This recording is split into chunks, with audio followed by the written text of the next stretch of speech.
ॐ अज्ञानतिमिरन्धस्य ज्ञानाञ्जनशलाकया चक्षुरुन्मीलितं येन तस्मै श्रीगुरवे नमः। श्रीचैतन्यमनोभीष्टं स्थापितं येन भूतले स्वयं रूप कदा मह्यं ददाति सपदान्तिकं।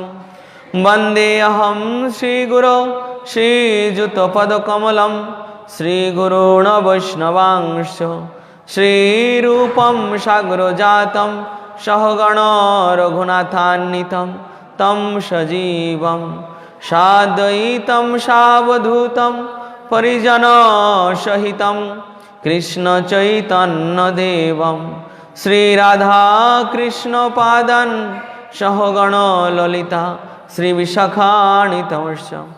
नमो विष्णुपादाय कृष्णपृष्ठाय भूतले श्रीमते भक्तिवेदांत स्वामिनिति नामिने। नमस्ते सरस्वती देवी गौरवाणी प्रचारिणे निर्विशेष शून्यवादी पाश्चात्य देशतारिणे। वाञ्छाकल्पतरुभ्यश्च कृपा सिन्धुभ्येव च पतितानां पावनेभ्यो वैष्णवेभ्यो नमो नमः। नमो महावदन्याय कृष्ण प्रेम प्रदायते कृष्णाय कृष्ण चैतन्य नाम्ने गौरतिषे नमो। जयतां सुरतपङ्गुर्मम मन्दमतिर्गति मत्सर्वस्य पदाम्भुजौ राधा मदन मोहनौ। जय श्री कृष्ण चैतन्य प्रभु नित्यानंद श्री अद्वैत गदाधर श्रीवासादि गौर भक्तवृंद। हरे कृष्ण कृष्ण कृष्ण हरे हरे हरे राम राम राम हरे हरे। हरे कृष्ण। साप्ताहिक सानडे क्लासे आज हमादेर भगवद गीता थेके आलोचना हबे। गत सप्ताहे भागवत हयेछिलो, आज श्रीमद् भगवद गीतार प्रथम अध्यायेर विषाद योगेर दशम श्लोक थेके शुरू हबे।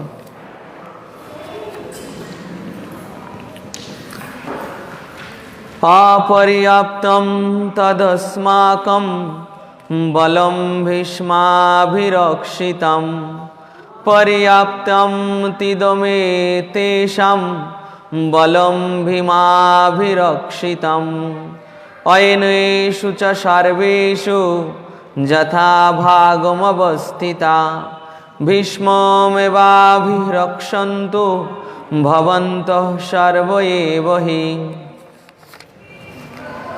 অনুবাদ, আমাদের সৈন্যবল অপরিমিত এবং আমরা পিতামহ ভীষ্মের দ্বারা পূর্ণরূপে সুরক্ষিত, কিন্তু ভীমের দ্বারা সতর্কভাবে সুরক্ষিত পাণ্ডবদের শক্তি সীমিত।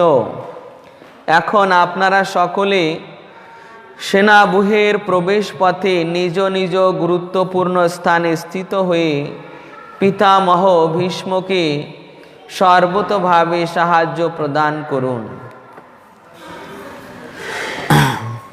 তো এই শ্লোকটি বর্ণনা করছেন দুর্যোধন।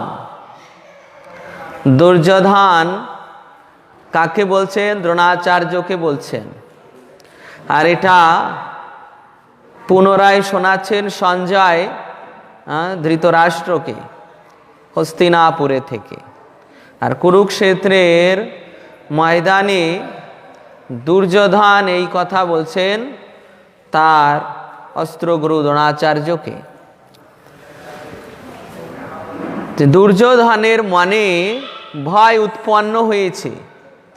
দুর্যোধনের মনে ভয় উৎপন্ন হয়েছে পাণ্ডবদের সৈন্যসজ্জা দর্শন করে। তো সৈন্যসজ্জা দর্শন করে যখন ভীতি উৎপন্ন হয়েছে, তখন দুর্যোধন দ্রোণাচার্যের কাছে গিয়ে তার ত্রুটি বিচ্যুতির কথা তাকে নির্দেশ করে দিলেন যে, দেখুন হে আচার্য, আপনি কত বড় ভুল করেছেন। এই যে পাণ্ডবদের মহান সৈন্যবল দর্শন করুন, কে সাজিয়েছে জানেন? দ্রুপদের পুত্র ধৃষ্টদ্যম্ন, যে কিনা আপনাকে মারার জন্যই উৎপন্ন হয়েছে, আর আপনি এত বুদ্ধিহীনতার পরিচয় দিয়েছেন যে তাকে আপনি নিজেই যুদ্ধ বিগ্রহ শিখিয়েছেন। যুদ্ধের কলা কৌশল রণনীতি তাকে আপনিই শিখিয়েছেন। এখন মন্দ বুদ্ধির পরিচয় তো দিয়েছেন, যদিও দুর্যোধন এটা স্পষ্টভাবে বলছেন না, স্পষ্টভাবে বলেনি, কিন্তু ভিতরে সেই ভাব প্রকাশ করেছেন যে আপনার এই নির্বুদ্ধিতার জন্য দেখুন পাণ্ডবেরা আজ কীভাবে সৈন্যসজ্জা সাজিয়েছে। আপনারই চিরশত্রু দ্রুপদ তার পুত্র ধৃষ্টদ্যম্ন এই সৈন্য সাজিয়েছে। এরপর এই সৈন্যদের মাঝে ভীম অর্জুনের মতো অনেক সৈন্যরা রয়েছে, অনেক মহারথীরা রয়েছেন, সেটাও পরিচয় করিয়ে দিয়েছেন দুর্যোধন। দ্রোণাচার্যকে সেটাও পরিচয় করে দিয়েছেন যে এই বিপক্ষে বড় বড় যোদ্ধারা রয়েছেন ভীম অর্জুনের মতো। আবার তার সৈন্যদের, তার মহারথীদেরও নাম তিনি তাকে জানিয়েছেন। জানানোর পর দ্রোণাচার্যের সামনে ভীষ্মদেবের প্রশংসা করেছেন যে ইনি আমাদের একমাত্র ভরসা, ইনি আমাদের একমাত্র ভরসা।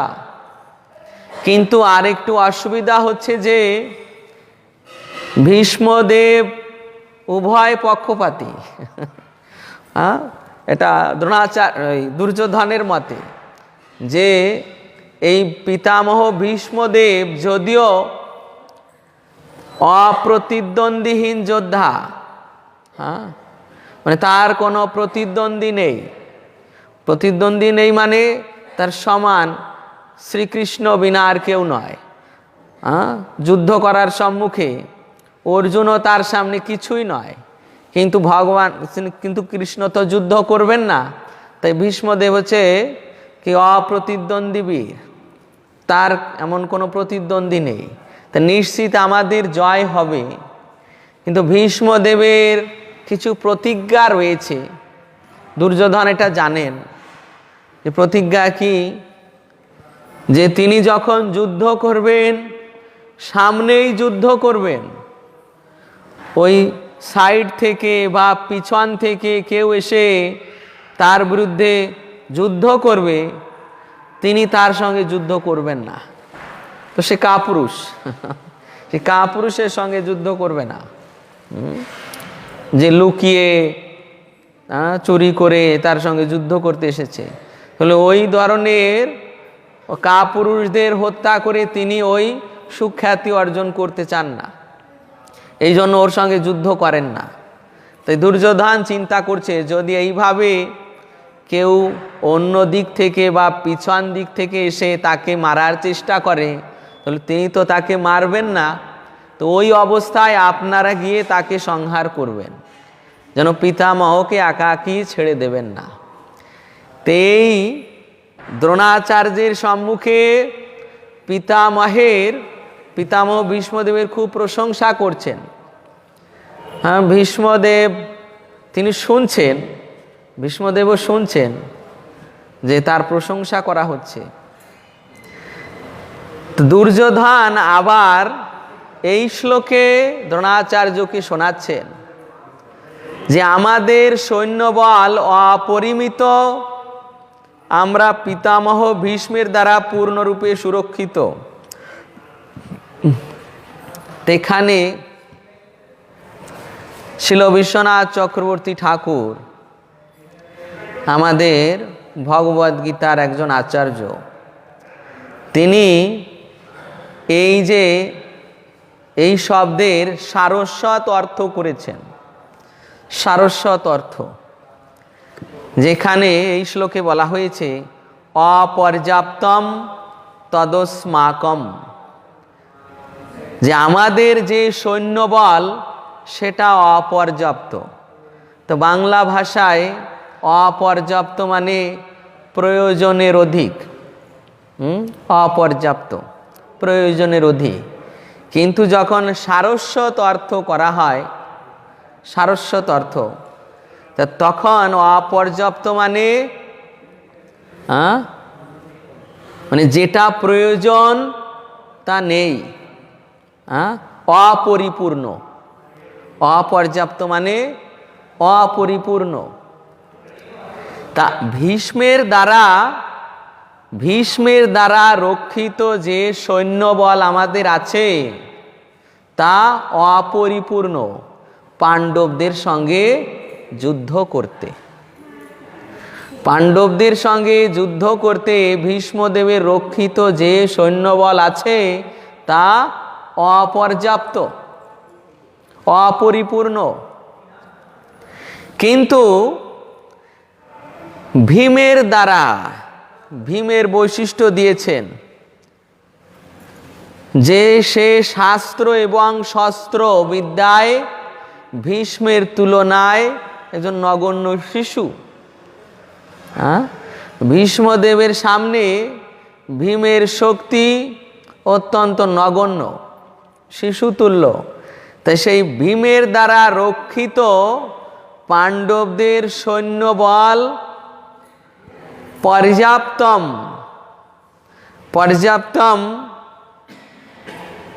এখানে পর্যাপ্তম মানে এখানে বলছে যে পর্যাপ্ত হচ্ছে সীমিত। বাংলা ভাষায় পর্যাপ্ত মানে সীমিত বলছে, আর সারস্বত অর্থে পর্যাপ্ত মানে যেটা প্রয়োজন সেটা রয়েছে, পরিপূর্ণ। তো সংস্কৃতে ওই অপর্যাপ্ত মানে অপরিপূর্ণ আর পর্যাপ্ত মানে পরিপূর্ণ। তাই ভীমের দ্বারা রক্ষিত পাণ্ডবদের সৈন্যবল পরিমিত আমাদের সঙ্গে যুদ্ধ করতে। তাই আপনারা সকলে সেনাব্যূহের প্রবেশ পথে নিজ নিজ গুরুত্বপূর্ণ স্থানে স্থিত হয়ে পিতামহ ভীষ্মকে সর্বতোভাবে সাহায্য করুন। যেহেতু পিতামহের উপরই যুদ্ধের ভাগ্য নির্ভর করছে, তাই আপনারা আপনাদের নিজ নিজ স্থানে তো থাকবেন। প্রত্যেকের এক একটা সেনাবাহিনী আছে। ভীষ্মদেবের এক স্থানে এক সেনাবাহিনী, তারপর যত দ্রোণাচার্যের এক স্থানে এক সেনাবাহিনী, কর্ণের, এই রকম যারা মহারথী তাদের সঙ্গে তাদের কয়েক অক্ষৌণী সেনা থাকছে। তাই বলছেন যে আপনার সঙ্গে যারা আছে তারা ওই স্থানেও থাকবে, আবার পিতামহে ভীষ্মদেবের পিছনেও কেউ থাকবে, তাকে রক্ষার জন্য, যেন পিছন থেকে যেন কেউ আক্রমণ করতে না পারে। কেননা পিতামহ ভীষ্মদেবের একটাই ভয়, যদি পিছন থেকে কেউ আক্রমণ করে তাহলে পিতামহ তো যুদ্ধ করবে না কাপুরুষের সঙ্গে, তো সেই অবস্থায় কেউ তাকে মারতে পারে। এই জন্য কোনো যোদ্ধা যেন সেই রকম আচরণ করতে না পারে, তাই আপনারা পিছনেও থাকবেন।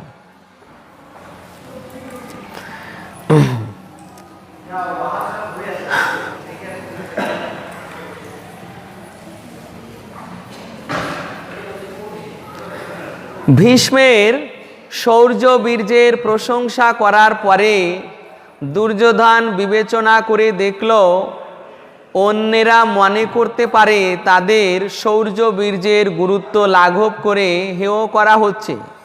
তাই তার স্বভাব সুলভ কূটনৈতিক চাতুরীর সাহায্যে সেই পরিস্থিতির ভারসাম্য বজায় রাখার জন্য সে উপরোক্ত কথাগুলি বলেছিল।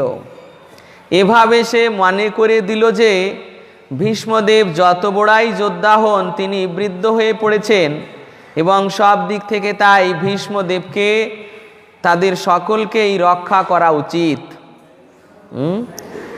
যুদ্ধ করতে করতে যদি তিনি কোনো একদিকে এগিয়ে যান তাহলে শত্রুপক্ষ তার সুযোগ নিয়ে অন্য দিক থেকে আক্রমণ করতে পারে। তাই দুর্যোধন এখানে এই কথা দ্রোণাচার্যকে জানিয়ে দিচ্ছেন যে যদিও তিনি শৌর্য বীর্যে অদ্বিতীয়, তথাপি তিনি বৃদ্ধ হয়ে পড়েছেন। কত বছর বয়স? 450 বছর। 450 বছর বয়স। তা এই বয়সে তিনি যুদ্ধ করতে সংগ্রামে রণভূমিতে গিয়েছেন। আর তাই দুর্যোধন চিন্তা করেছেন যে পিতামহ তো বৃদ্ধ হয়ে গিয়েছে, তো এই অবস্থায় একাধিক সৈন্য যদি পিছন থেকে তাকে আক্রমণ করে, তার থেকে দ্রোণাচার্য আদি যত বড় বড় সেনাপতি আছেন তাদেরকে বলছেন যে আপনারা সর্বতভাবে ভীষ্ম পিতামহকে রক্ষা করুন। দুর্যোধনের দৃঢ় বিশ্বাস ছিল যে সেই যুদ্ধে ভীষ্মদেব ও দ্রোণাচার্য তাকে সম্পূর্ণভাবে সহযোগিতা করবেন। দ্রোণাচার্যের উপর এত বিশ্বাস কেন হয়েছে তার একটি কারণ রয়েছে। কারণ হচ্ছে, যখন দুর্যোধন ঘোর অন্যায় করেছিল, ঘোর অন্যায়, তো তখনও এই দ্রোণাচার্য ভীষ্মদেব তার বিরুদ্ধে একটি কথাও বলেনি। এই যে পাণ্ডবদের সঙ্গে পাশা খেলার সময় পণ করে পাশা খেলা হয়েছিল, তো এক এক করে সব যুধিষ্ঠির মহারাজ হারালেন, শেষে পণ রাখা হয়েছিল দ্রৌপদীকে। তো দ্রৌপদীকে পণ রেখে হেরেছিলেন। তারপর দুর্যোধন দুঃশাসনকে বলেছিল যে দ্রৌপদীকে এখানে নিয়ে এসো। তো সেই যে দ্রৌপদীকে টেনে হিঁচড়ে নিয়ে আসছিল, দ্রৌপদী পিতামহ ভীষ্মদেবের কাছে, দ্রোণাচার্যের কাছে প্রার্থনা করছেন যে হে পিতামহ, এই সভায় কি এটা ঠিক কার্য হচ্ছে? এটা ধর্ম অনুযায়ী হচ্ছে? এই সবাই কি এটা ধর্ম অনুযায়ী হচ্ছে? কারণ পিতামহ দ্রোণাচার্য কিছুই বলেননি। ভীষ্মদেব বলেছিলেন যে ধর্মের ভাষা অতি সূক্ষ্ম, এই বলে চুপ হয়ে গিয়েছিলেন। তাই এই যে সেই সময়ও দ্রোণাচার্য, তারপর পিতামহ ভীষ্মদেব তারা কিছু বলেননি। এই জন্য দুর্যোধন তাদের উপর বিশ্বাস করেছেন যে এখনো তারা আমার পক্ষ হয়ে সম্পূর্ণভাবে এই যুদ্ধে লড়বেন। যদিও দুর্যোধন জানত তার দুই সেনাপতি পাণ্ডবদের বেশ স্নেহ করতেন, কিন্তু তার বিশ্বাস ছিল যে পাশা খেলার নিয়মানুসারে তারা তাদের স্নেহ প্রবণতা বর্জন করেছিলেন, এই যুদ্ধেও তারা তাই করবেন। যেমন ওই দ্রৌপদীর বস্ত্রণের সময়, পাশা খেলার সময় তারা তাদের স্নেহ বর্জন করেছিলেন পাণ্ডবদের প্রতি, এখনও তারা পাণ্ডবদের প্রতি স্নেহ বর্জন করে আমার হয়ে সম্পূর্ণরূপে যুদ্ধ করবেন। তথাপিও দুর্যোধনের মনে এ সন্দেহ ছিল, কেননা সে সন্দেহ প্রবণ। সন্দেহ প্রবণ ব্যক্তিদের মনের থেকে কখনো সন্দেহ যায় না। ভালো মানুষ দেখলেও তো সন্দেহ ঠিক লেগেই থাকে। এই হচ্ছে সন্দেহ প্রবণ ব্যক্তিদের বৈশিষ্ট্য। ভালো মানুষ হলেও তাদের মনে কোনো না কোনো সন্দেহ থাকে। যেমন আমাদের গোস্বামীরা উদাহরণ দিয়েছেন যে একটা চোর সকালবেলা নদীর পাড়ে স্নান করতে গিয়েছে।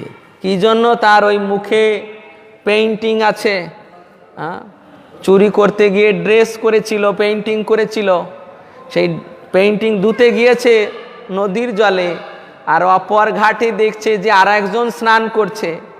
তো সে ছিল তো সাধু, তো তিনি তো ওই মঙ্গল আরতি করার জন্য বা সকালে স্নান করার অভ্যাস, ভগবানের সেবা পূজা করার অভ্যাস, তাই সকালে স্নান করতে গিয়েছেন। আর চোর চিন্তা করছে, মনে হয় যে আমার মতো ওই ব্যক্তিও চুরি করে স্নান করতে গিয়েছে। তো এই হচ্ছে সমান ব্যক্তিদের অবস্থা।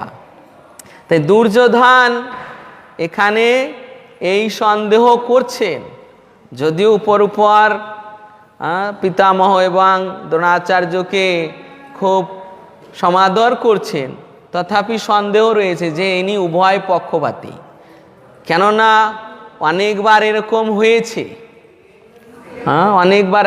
যেমন শ্রীকৃষ্ণ যখন ভীষ্মদেব অত্যন্ত আনন্দিত হয়েছেন, তিনি মনে করেছিলেন যে পাণ্ডবেরা যতুগৃহে প্রাণ হারিয়েছে, যতুগৃহে প্রাণ হারিয়েছে। কিন্তু পরবর্তীতে যখন ওই বিরাট রাজের সভায় সেখানে প্রাপ্ত হলেন, তখন তারা অত্যন্ত আনন্দিত হয়েছিলেন দ্রুপদ রাজের সভায়। তো এইভাবে দুর্যোধন পিতামহকে বলছেন, দ্রোণাচার্যকে বলছেন। আর এখন পিতামহ ভীষ্মদেব পাশে থেকে শুনেছেন, আর পাশে থেকে শুনে তিনি মনে করছেন মনে ভয় উৎপন্ন হয়েছে। তাই দুর্যোধনের মনের ভয় নিবারণ করার জন্য প্রথমেই পিতামহ ভীষ্মদেব শঙ্খ বাজাচ্ছেন। তস্য সংজনয়ন হর্ষম কুরু বৃদ্ধ পিতামহ সিংহনাদম বিনোদচ্চৈ শঙ্খম দদমৌ প্রতাপবান। দুর্যোধনকে জানিয়ে দিলেন যে এই যুদ্ধে জয়লাভ করার কোনো আশঙ্কা তার নেই, কারণ ভগবান শ্রীকৃষ্ণ হচ্ছেন তার বিপক্ষে। যখন এই কুরুক্ষেত্রে যুদ্ধের শুরু হবে, এই শঙ্খ নিনাদ আগেই, এর পূর্বেই ভগবান শ্রীকৃষ্ণ যুধিষ্ঠির মহারাজকে বলেছিলেন যে হে মহারাজ, আপনি আপনার গুরুজনদের কাছ থেকে আগে প্রণাম করে আশীর্বাদ গ্রহণ করে আসুন। কোনো কার্যের সফলতা নির্ভর করে গুরুজনদের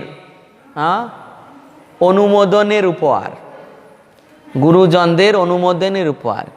এই যে আপনি ভগবানের সেবা করতে যাবেন, ভক্তিযোগে যুক্ত হতে যাবেন, এখানেও যদি যারা ভগবানের অতি অন্তরঙ্গজন, ভগবানের প্রিয়জন বা গুরু পরম্পরায় অধিষ্ঠিত আচার্যগণ, তাদের কৃপা আশীর্বাদ না থাকে, তাহলেও সেই কার্যে সফল হওয়া যায় না।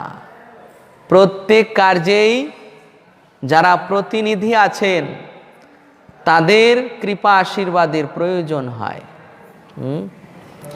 কখনো প্রতিনিধিকে উল্লঙ্ঘন করে ভগবানের কাছে যাওয়া যায় না, ভগবান তাকে গ্রহণ করেন না। আমাদের শাস্ত্রে রয়েছে যে বৈষ্ণব বা সাধু, বৈষ্ণবকে উপেক্ষা করে, সাধুকে উপেক্ষা করে ভগবানের কাছে গেলে ওই কৃষ্ণ তাদের কখনো গ্রহণ করেন না। তো প্রত্যেক কার্যের জন্য অবশ্যই গুরু বৈষ্ণবের অনুমতির প্রয়োজন। তো সেই ভগবান স্বয়ং এখানে যুধিষ্ঠির মহারাজকে শিক্ষা দিয়েছিলেন যে হে মহারাজ, একটু যুদ্ধ করবেন, তা আপনার যারা গুরুজন, পিতামহ, পিতামহ আপনার গুরুজন অনেক আশ্রয় প্রদান করেছেন, অনেক পক্ষপাতিত্ব করেছেন, তারপর অনেকভাবে আপনাদের জীবন বাঁচিয়ে রাখার চেষ্টা করেছেন।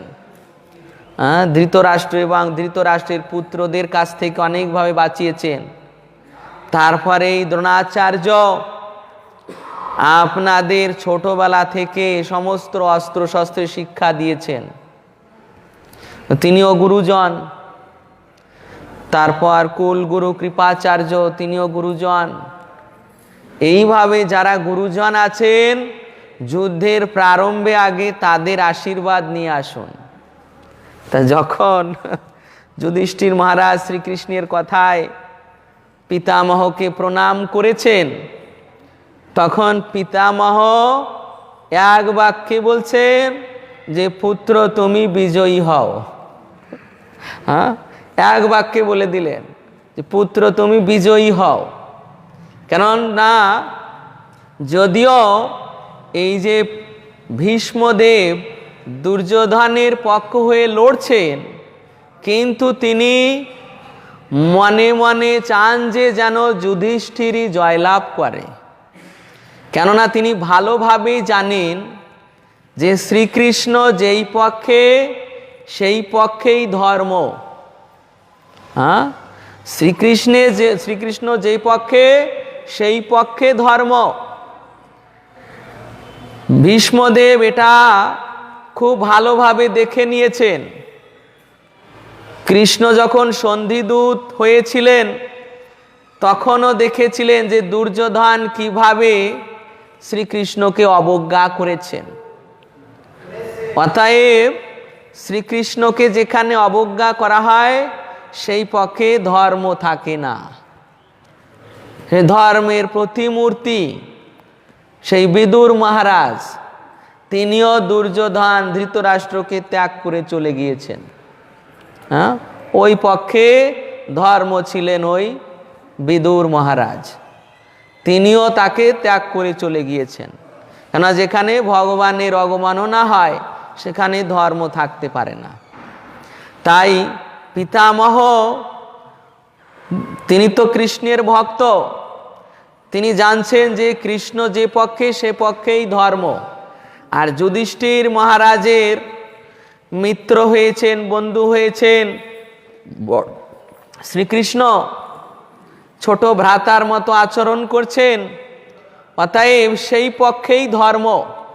তাই যুধিষ্ঠির মহারাজেরই রাজা হওয়া উচিত। যুধিষ্ঠির মহারাজ যদি রাজা হয় তাহলে রাজ্য ঠিকভাবে চলবে, ঠিকভাবে চলবে। কেননা সে ধর্ম প্রধান রাজা। আর দুর্যোধন অসৎ, অসভ্য, অধর্মপ্রবণ। দুর্যোধনকে একসময় প্রশ্ন করা হয়েছিল যে দুর্যোধন, যে তোমার এই রকম কেন ধর্মে মতি হয় না, তোমার মতি কেন এর প্রকার অধর্মে মতি হয়? তুমি কেন ধর্মের ভাষা বোঝো না, তুমি কেন অধর্মের কার্য করো? তো দুর্যোধন উত্তর দিয়েছিলেন,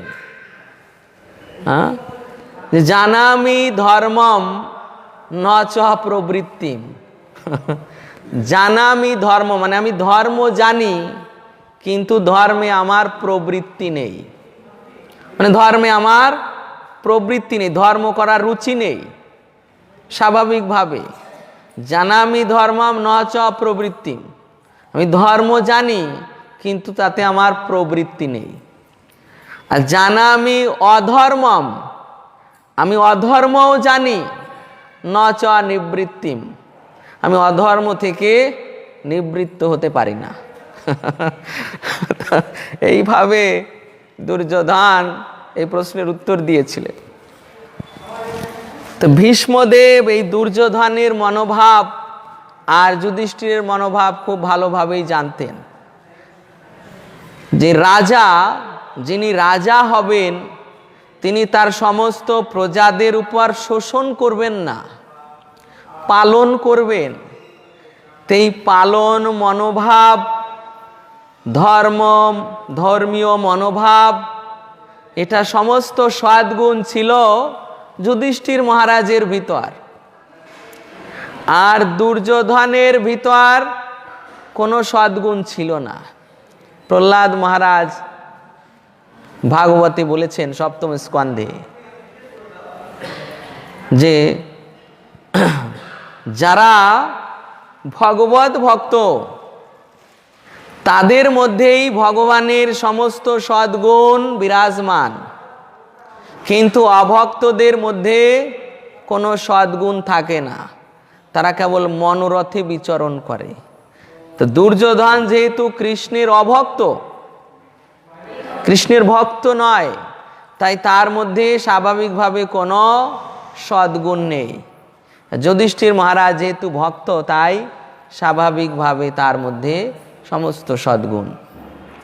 এই জন্য পিতামহ ভীষ্মদেব যুধিষ্ঠির মহারাজ প্রণাম করা মাত্রই তিনি বিজয়শ্রীর আশীর্বাদ দিয়েছিলেন, বিজয়ী ভব, হে পুত্র তোমার জয় হোক।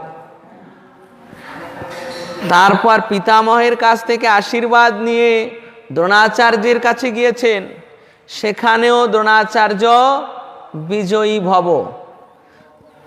যাদের কাছে গিয়েছেন সকলেই পিতামহকে অনুসরণ করে আশীর্বাদ করেছেন, বিজয়ী ভব যুধিষ্ঠির মহারাজকে।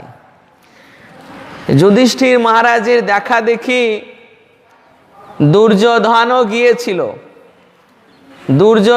গিয়েছিল, কিন্তু দুর্যোধন যাওয়া সত্ত্বেও পিতামহকে প্রণাম করেছিল, কিন্তু পিতামহ বা অন্যান্য যারা গুরুজন ছিল কেউ দুর্যোধনকে বিজয়ী হওয়ার আশীর্বাদ দেয়নি। বিজয়ী হওয়ার কেউ আশীর্বাদ দেয়নি।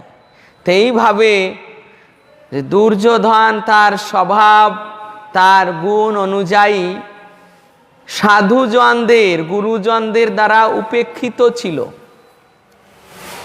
তো এই জন্য ভগবানের সে কোনো প্রকার গুণ লাভ করেনি, ভগবানের যে সদ্গুণ, কেননা সে অভক্ত, তাই সে তার ওই অসদ্গুণের দ্বারা কখনো সাধু ব্যক্তিদের জয় করতে পারেনি। সাধু ব্যক্তিদেরও যারা তাদের আশ্রিত জন, তাদের শালীনতা গুণ, শিষ্টাচার গুণ, নম্রতা, বিনীত ভাব, এই সমস্ত সদ্গুণে তাদেরকে জয় করেন আর তারা আশীর্বাদ প্রাপ্ত হন। নিজের চেষ্টার দ্বারা কখনো এই প্রকার জয় বা ভগবানকে লাভ করা যায় না, নিজের চেষ্টার দ্বারা। কিন্তু যদি কেউ এই গুরুবর্গের বা মহাজন বর্গের বা ভগবানের যারা প্রতিনিধি আছেন তাদের আশীর্বাদ প্রাপ্ত হন, কৃপা প্রাপ্ত হন, তখন তারা সেই অজিত ভগবানকেও জয় করে নেন। অজিত ভগবানের এক নাম, অজিত, যাকে কেউ জয় করতে পারে না, এই জন্যই তার নাম, এক নাম অজিত। কিন্তু এইভাবে যারা গুরুবর্গের আনুগত্যে তাকে লাভ করার চেষ্টা করেন, তারা তাকে নিঃসন্দেহে প্রাপ্ত হন, সেই অজিতকেও জয় করেন। তো যুধিষ্ঠির মহারাজ এইভাবে গুরুবর্গের প্রতি শ্রদ্ধাশীল ছিলেন এবং ভগবানও সেটা অনুমোদন করেছেন। তাই যুধিষ্ঠির মহারাজের এই সকলের আশীর্বাদ রয়েছে, ধর্মের বল রয়েছে, ভগবান তার পক্ষে। অতএব যুদ্ধ জয়ের সমস্ত লক্ষণ যুধিষ্ঠির মহারাজের দিকে। তো ভীষ্মদেব এটা বুঝতে পেরে দুর্যোধনের মনে একটু, এখানে বলছেন যে হর্ষ উৎপাদনের জন্য সিংহের গর্জনের ন্যায় উচ্চ নাদে শঙ্খ বাজালেন। তত শঙ্খাশ্চ ভেরিজশ্চ পণবানখ গোমুখা সহসৈভ্যাভ্যনন্ত সশব্দস্তুমূল ভবৎ। তারপর শঙ্খ ভেরি প্রণব আনব ঢাক গোমুখ সিংহাসম হঠাৎ একত্রে ধ্বনিত হয়ে এক তুমুল শব্দের সৃষ্টি হলো। তো ভীষ্মদেব প্রধান সেনাপতি তিনি যখন শঙ্খধ্বনি করেছেন, দুর্যোধনের পক্ষে অন্যান্য যারা রথী মহারথী আছেন সকলেই তখন নিজ নিজ শঙ্খধ্বনি করেছেন। ওই প্রত্যেকের কাছেই, সেনাপতিদের কাছে প্রত্যেকের কাছেই শঙ্খ ছিল, প্রত্যেকের কাছেই শঙ্খ ছিল। এবং যুদ্ধ শুরু হতো শঙ্খধ্বনির মাধ্যমে আর সমাপ্ত হতো শঙ্খধ্বনির মাধ্যমে। ওই সময় যুদ্ধের নিয়ম ছিল, এখন তো যুদ্ধের কোনো নিয়ম নেই, যেখান থেকে পারছে সেখান থেকে বোমা বিস্ফোরণ করছে, পিছন থেকে সামনে থেকে দিনে রাতে যখনই সুযোগ পাচ্ছে তখনই মারছে। কিন্তু তখন এই রণনীতির দ্বারা যুদ্ধ বিগ্রহ নিয়ন্ত্রিত ছিল। শঙ্খধ্বনির মাধ্যমেই যুদ্ধ করবে, যুদ্ধ স্টার্ট, আবার শঙ্খধ্বনির মাধ্যমেই যুদ্ধ সমাপ্ত হবে। তারপর উভয় পক্ষের বীরেরা একে অন্যের শিবিরে যেতে পারবে, একে অন্যের সঙ্গে দেখা করতে পারবে, কিন্তু তখন আর কোনো যুদ্ধ হবে না। এই নিয়ম ছিল। তো সেই নিয়ম অনুযায়ী পিতামহ ভীষ্মদেব প্রধান সেনাপতি যখন শঙ্খ বাজিয়েছেন, তার দলের যারা রয়েছেন, যেহেতু পিতামহ প্রধান সেনাপতি, তাই তাকে দর্শন করে অন্য সকলেরাও শঙ্খ বাজিয়েছেন। আর তাদের পক্ষে এই যে প্রণব আনব ঢাক গোমুখ সিংহা যারা সাধারণ সৈনিক, তাদের কাছেও এই ধরনের এই বাজনা ছিল, তারা এই সমস্ত ধ্বনি করেছে। তো এই যখন কৌরব পক্ষে হয়েছে, তখন এখানে সঞ্জয় বলছেন যে এক তুমুল শব্দের সৃষ্টি হলো। তুমুল শব্দের সৃষ্টি হলো, কিন্তু এতে পাণ্ডবদের উপর কোনো প্রভাব পড়েনি। এই বিপক্ষের অর্থাৎ দুর্যোধন আদির পক্ষের এই যে শঙ্খধ্বনি, এতে পাণ্ডবদের পক্ষে কোনো প্রভাব পড়েনি। কিন্তু পরবর্তীতে দেখা যাবে যে পাণ্ডব পক্ষ যখন শঙ্খ বাজালেন, তখন তাদের শঙ্খধ্বনিতে দুর্যোধনের পক্ষের প্রভাব পড়েছে। কি প্রভাব পড়েছে যখন আসবে আমরা বলবো। তত সে তৈর হয়ের যুক্তই মহতি সন্দনে স্থিত মাধব পাণ্ডবশ্চৈব দিব্য শঙ্খ প্রদদ্মত। অন্যদিকে সে তো অশ্বযুক্ত এক দিব্য রথে স্থিত শ্রীকৃষ্ণ ও অর্জুন উভয়ে তাদের দিব্য শঙ্খ বাজালেন। প্রভুপাদ লিখছেন যে ভীষ্মদেবের শঙ্খের সঙ্গে বৈসাদৃশ্য দেখিয়ে শ্রীকৃষ্ণ অর্জুন এর শঙ্খকে দিব্য বলে অভিহিত করা হয়েছে। এখানে শ্রীকৃষ্ণের শঙ্খ এবং অর্জুনের শঙ্খকে দিব্য বলে অভিহিত করা হয়েছে। দিব্যৌ শঙ্খৌ প্রদদ্মতু, দিব্যৌ শঙ্খৌ, এই শঙ্খৌ মানে দ্বিবচন, এটা দ্বিবচন, সংস্কৃত ব্যাকরণে দ্বিবচন, মানে শ্রীকৃষ্ণ এবং অর্জুনের শঙ্খদ্বয়, এখানে ঔকার দ্বিবচনমূলক, জীব গোস্বামীপাদের সংস্কৃত ব্যাকরণ। তো এইভাবে মাধব যিনি মায়াপতি বা লক্ষ্মীপতি, মাধব এবং পাণ্ডবস্য মানে অর্জুন দিব্য শঙ্খ প্রদোদ্মতু, দিব্য শঙ্খ বাজালেন। তা মাধব তার শঙ্খ বাজিয়েছেন। শ্রীকৃষ্ণের শঙ্খ পাঞ্চজন্য আর অর্জুনের শঙ্খ দেবদত্ত। দুইজনেই শঙ্খ বাজিয়েছেন, তাই তাদের শঙ্খধ্বনি সেটাও অত্যন্ত তুমুল। এবং শ্রীকৃষ্ণের শঙ্খের বিশেষত্ব আছে যে ভগবান বলেছিলেন যে যেখানে বা যে পক্ষে তার শঙ্খ বাজে সেই পক্ষের নিশ্চিত জয়। তো এইভাবে এখানে অর্জুনের শঙ্খ এবং শ্রীকৃষ্ণের শঙ্খকে দিব্য শঙ্খ বলা হয়েছে। তেই যুদ্ধ জয়ের একটি সুনিশ্চিত লক্ষণের মধ্যে এই একটি লক্ষণ, দিব্য শঙ্খ। দিব্য শঙ্খ। এরপর প্রভুপাদ লিখছেন যে জয়স্তু পাণ্ডু পুত্রাণাম যেষাম পক্ষে জনার্দন।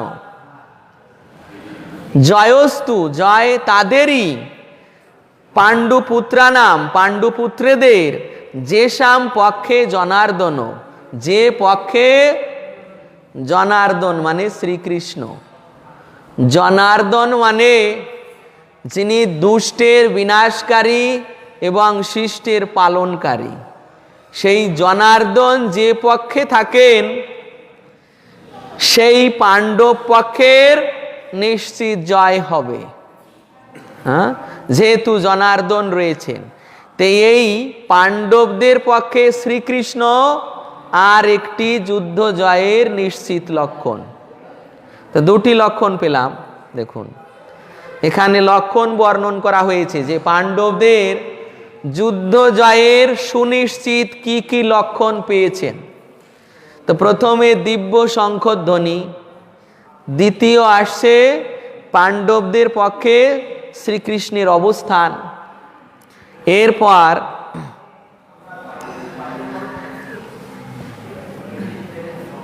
মহতি স্যান্ধনে স্থিত, অর্থাৎ দিব্য রথে স্থিত। এই মহতি স্যান্দন মানে দিব্য রথ, এই আর একটি নিশ্চিত লক্ষণ।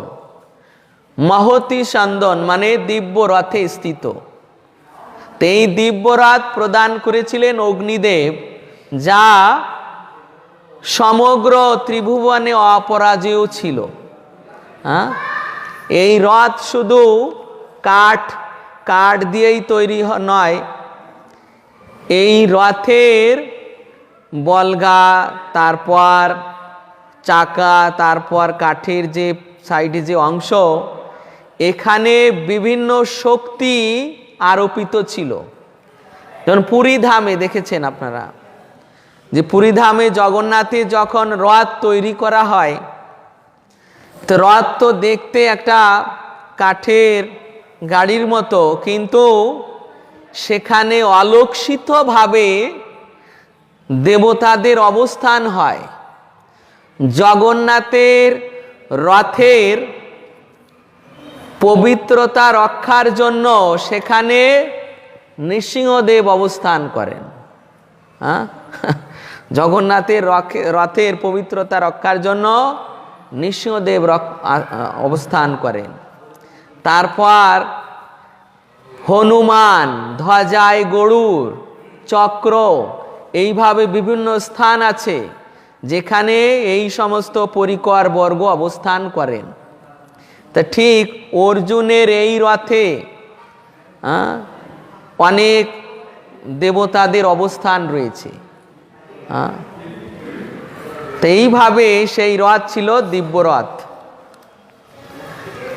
পাঞ্চজন্যম ঋষিকেশ দেবদত্তম ধনঞ্জয় পৌণ্ড্রম দদ্মৌ মহাশঙ্খম ভীমকর্মাবৃকোদর।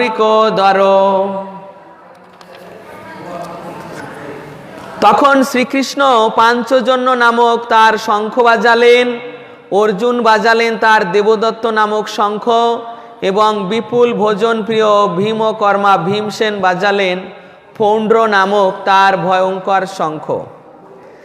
পাঞ্চজন্যম ঋষিকেশ, তা ঋষিকেশ এই যে ভগবানের একটি নাম এখানে বর্ণন করা হয়েছে, ঋষিকেশ। তা আপনারা দেখেছেন অনেক শ্লোকে এই ভগবদ গীতার যখন কৃষ্ণকে সম্বোধন করা হয়েছে, তখন কোথাও মাধব, কোথাও গোবিন্দ, কোথাও মধুসূদন, কোথাও এই যে ঋষিকেশ। এই ঋষিকেশ হচ্ছেন যে তিনি সমস্ত ইন্দ্রিয়ের নিয়ন্ত্রণকারী, সমস্ত ইন্দ্রিয়ের নিয়ন্ত্রণকারী। যখন শ্রীকৃষ্ণ বাল্যাবস্থায় অর্থাৎ ছোটবেলায় যখন পুতনা রাক্ষসী তাকে হরণ করে নিয়েছিল, মানে ওই পুতনা রাক্ষসীকে বধ করার জন্য পুতনার কোলে চড়ে গিয়েছিলেন। তো ওই অবস্থায় পুতনা তো মরে পড়েছিল, আর ওর বুকের উপর কৃষ্ণ ছিলেন। তো কিছু গোপীরা, সাহসী গোপীরা ওই রাক্ষসীর শরীর বেয়ে বেয়ে উঠে উপর থেকে শিশু কৃষ্ণকে নামিয়ে আনলেন। নামিয়ে এনে প্রথমে গোমূত্র দ্বারা স্নান করালেন। ভগবানকেও গোমূত্র দ্বারা স্নান করিয়েছিল। গোমূত্র দ্বারা স্নান করলেন। গোরজ মানে গাভীর খুরে যে মাটি জমে খুরের ভিতর, সেই মাটি মৃত্তিকা দ্বারা তার অঙ্গে লেপন করলেন। এরপর গোবর মানে গোময়, এই গোময় দিয়ে তার দাদার সঙ্গে তিলক করলেন কৃষ্ণের। কেউ করছেন কারা? গোপিকারা। মা যশোদা মূর্ছিত হয়ে পড়ে আছেন, আর গোপিকারা এইভাবে আমরা যেমন তিলক করি ওম কেশবায় নমঃ, ঠিক গোপিকারাও গোবর দিয়ে কৃষ্ণের এই দাদার সঙ্গে এইভাবে তিলক করছে, আর বলছেন যে ললাটে ওম কেশবায় নমঃ, কেশব তোমার ললাট রক্ষা করুন। এইভাবে ওম নারায়ণায় নমঃ, ওম মাধবায় নমঃ, ওম গোবিন্দায় নমঃ, কৃষ্ণকেই কৃষ্ণ নামের দ্বারা গোপিকারা রক্ষা করছেন। তো এইভাবে এই দাদার সঙ্গে তিলক করার পর এখানে একটি আসে ঋষিকেশায় নমঃ, ওম বামনায় নমঃ, ওম শ্রীধরায় নমঃ, এখানে ঋষিকেশায় নমঃ। এই ঋষিকেশও প্রদান করছেন। এই প্রদান করার পর গোপিকারা আবার এই অঙ্গন্যাস করন্যাস করছেন, সেটাও বীজ মন্ত্র দিয়ে। তো বীজ মন্ত্র দিয়ে সেটাও অঙ্গন্যাস করন্যাস করছেন। তো সেখানে একটি মন্ত্র আছে ওম ঋষিকেশায় নমঃ, ঋষিকেশ ভগবান তোমার ইন্দ্রিয়কে রক্ষা করুন, তোমার ইন্দ্রিয়কে রক্ষা করুন। তো মহারাজ তিনি পাঠ করছেন, হিজ হোলিনেস রাধা গোবিন্দ গোস্বামী মহারাজ, যে যখনই আমাদের ইন্দ্রিয়ের উপর কোনো প্রকার চাঞ্চল্যতা আসে ইন্দ্রিয়ের উপর, তখন আমাদের ঋষিকেশ ভগবানকে স্মরণ করা উচিত। বা ইন্দ্রিয় কোনো অসুবিধাগ্রস্ত হয়েছে, তখন ঋষিকেশ ভগবানকে স্মরণ করা উচিত। তা সেই ঋষিকেশ হচ্ছেন ইন্দ্রিয়ের নিয়ন্ত্রক। তো এখানে ঋষিকেশ মানে অর্জুনের যিনি নিয়ন্ত্রক, সেই ঋষিকেশ পাঞ্চজন্য শঙ্খ বাজালেন। এই পাঞ্চজন্য শঙ্খ শ্রীকৃষ্ণ যখন তার গুরুদেবের পুত্র তাকে উদ্ধার করতে গিয়েছিলেন, প্রথমে সমুদ্রের তলদেশে গিয়েছিলেন। তো যখন সমুদ্রের তলদেশে যান, তখন এই পাঞ্চজন্য নামক এক অসুর সেখানে বাস করতেন, পাঞ্চজন্য অসুর। তো সেই অসুরের অঙ্গজাত মানে অঙ্গ থেকে উৎপন্ন এই শঙ্খ, শ্রীকৃষ্ণ তাকে বধ করেন আর তার অঙ্গজাত এই শঙ্খ গ্রহণ করেন। এই জন্য এই শঙ্খের নাম পাঞ্চজন্য শঙ্খ। এটা ভাগবতে দশম স্কন্ধে 45 নম্বর অধ্যায় উল্লেখ আছে। দেবদত্তম ধনঞ্জয়, এই ধনঞ্জয় দেবদত্ত নামক এই শঙ্খ বাজিয়েছিলেন। পৌণ্ড্রম দদ্মৌ মহাশঙ্খম, আর ভীম পৌণ্ড্রং নামক মহাশঙ্খ বাজিয়েছিলেন। এইভাবে দেখুন প্রভুপাদ এখানে বর্ণনা করছেন যে এখানে কুরুক্ষেত্রে যুদ্ধক্ষেত্রে অর্জুনের দিব্য ইন্দ্রিয়গুলিকে ভগবান সরাসরিভাবে পরিচালিত করছেন, তাই এখানে তাকে ঋষিকেশ নামে অভিহিত করা হয়েছে। এখানে প্রভুপাদ বলছেন যে অর্জুনের দিব্য ইন্দ্রিয়গুলিকে কৃষ্ণ নিয়ন্ত্রণ করছেন। দিব্য ইন্দ্রিয়, তো দিব্য মানে অপ্রাকৃত, দিব্য মানে চিন্ময়। তা সেই চিন্ময় ইন্দ্রিয়ে কিভাবে অজ্ঞানতা আসতে পারে? হ্যাঁ, অর্জুন যখন বলবেন যে হে কৃষ্ণ আমি যুদ্ধ করব না, অর্জুন যখন বলবেন যে হে কৃষ্ণ আমি যুদ্ধ করব না, তো সেখানে এই বিষয়টি উল্লেখ রাখতে হবে, চিন্তা করতে হবে যে অর্জুনের এই ইন্দ্রিয়কে দিব্য ইন্দ্রিয় বলা হয়েছে, এমনকি অর্জুনের শরীরও দিব্য শরীর, অর্জুনের শরীরও দিব্য শরীর। অর্জুন তার পার্ষদ, ভগবানের নিজের পার্ষদ। এই ভগবান তাকে তার বহিরঙ্গা মায়াশক্তির দ্বারা কিছু করেননি, আমাদের শিক্ষা দেবেন বলে তিনি তার অন্তরঙ্গা যোগমায়া শক্তির দ্বারা তাকে মোহিত করেছেন। এই জগতে জীবেরা ভগবানের বহিরঙ্গা মায়া শক্তির দ্বারা মোহিত, অর্জুন কিন্তু তেমন নয়। অর্জুন এই যে স্বজনদের প্রতি মায়া মমতা জেগেছে, যুদ্ধ করবে না বলে বসে পড়েছিল, এটা এই মহামায়া কর্তৃক নয়, এটা যোগমায়ার দ্বারা লীলা। ভগবান যখন তার পার্শ্বদের এইভাবে মোহিত করেন তখন তার যোগমায়ার কার্য জানতে হবে, আর যখন সাধারণ মানুষদের মোহিত করেন তখন মহামায়ার কার্য। আর অর্জুন যেহেতু তার পার্শ্বদ, তাই এটা সেই যোগমায়ার কার্য, ভগবানের লীলা শক্তি। সেইভাবে অর্জুনের ইন্দ্রিয়কে শ্রীকৃষ্ণ নিয়ন্ত্রণ করছেন। সেইভাবে তিনি সেই যুদ্ধক্ষেত্রে পাঞ্চজন্য শঙ্খ বাজিয়েছেন এবং অর্জুন দেবদত্ত শঙ্খ বাজিয়েছেন। আর এর প্রভাবে তাদের পক্ষে অন্যেরাও উৎসাহিত হয়ে শঙ্খ বাজিয়েছেন, আর এমন ধ্বনি হয়েছে যেটা ধৃতরাষ্ট্রের পুত্রদের হৃদয়ে কাঁপিয়ে দিয়েছে, মানে কম্পিত করে দিয়েছে। হৃদয়ানি বেদারয়ত, ধার্তরাষ্ট্রাণাম হৃদয়ানি বেদারয়ত। ধৃতরাষ্ট্রের পুত্রদের হৃদয় বিদীরিত হয়ে গেছে, বিদূরিত। তো এটা আর একটা যুদ্ধ জয়ের সুনিশ্চিত লক্ষণ। এইভাবে এই কয়েকটা লক্ষণ রয়েছে। এবং আর একটা রয়েছে হনুমান চিহ্নিত পতাকা, হনুমান চিহ্নিত পতাকা। তা সেটা আমরা পরবর্তী ক্লাসে বর্ণন করব। তো এই যুদ্ধ জয়ের 5টি লক্ষণ এখানে বর্ণিত হয়েছে, আপনারা সকলে পাবেন যে কিভাবে ভগবান যে পক্ষে সেই পক্ষে এই যুদ্ধ জয় লাভ করবে।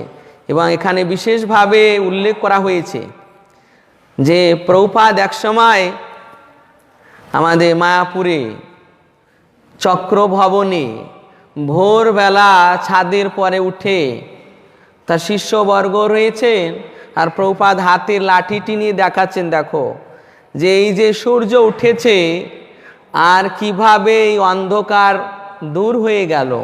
তো ঠিক তোমরা যদি তোমাদের হৃদয়ে এইভাবে কৃষ্ণকে রাখতে পারো বা কৃষ্ণের নাম জিহ্বায় উচ্চারণ করতে পারো, কৃষ্ণ স্মরণ করতে পারো, তাহলে তোমাদের হৃদয়ে কখনো অজ্ঞানতা টিকবে না। হরে কৃষ্ণ। জয় জয় মূল শ্রীমদ্ ভগবদ গীতা যথাযথ কি জয়, শিল প্রভুপাদ কি জয়, সমবেত গৌর ভক্তবৃন্দ কি জয়, নিতাই গৌর প্রেমানন্দে হরি হরি।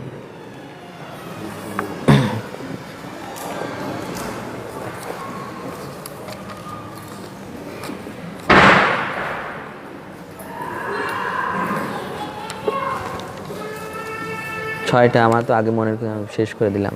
ওকে, হরে কৃষ্ণ। কিছু ঘোষণা আছে যে প্রথমেই বলে রাখছি,